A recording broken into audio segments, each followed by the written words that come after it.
In today's video, I'm going to teach you how to move files from OneDrive to Teams easily. This is a common task that many of us need to tackle in our day-to-day work, and doing it efficiently can save you a lot of time and hassle.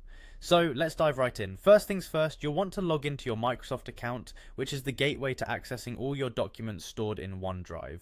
Make sure you've entered your correct email and password to gain access. If you've forgotten these credentials, just follow the recovery steps on the login page to regain access to your account. Once you're logged in, look towards the top left of your screen and click on the App Launcher. This handy tool will give you access to a variety of Microsoft applications that are interconnected within your account.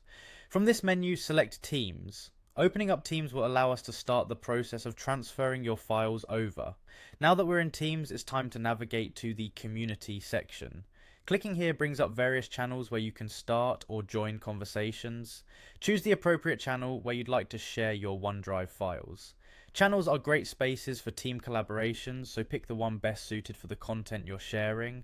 Within your chosen channel, you'll want to start a new post, creating a space to share and discuss your files. Then look for the attach icon. It typically looks like a small paperclip.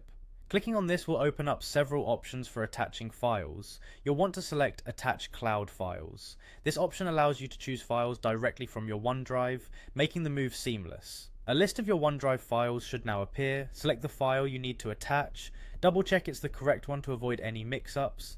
Next, hit Attach to include this file in your message.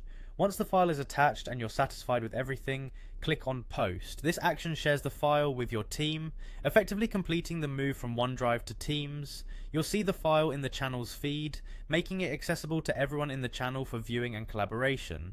And there you have it, you've successfully moved your file from OneDrive to Teams. Remember, this process not only helps you keep information organized, but also encourages smoother collaboration within your team. If you have any more questions or need further guidance, feel free to drop a comment or reach out for help. Thanks for watching this video, and have a great day moving all your files.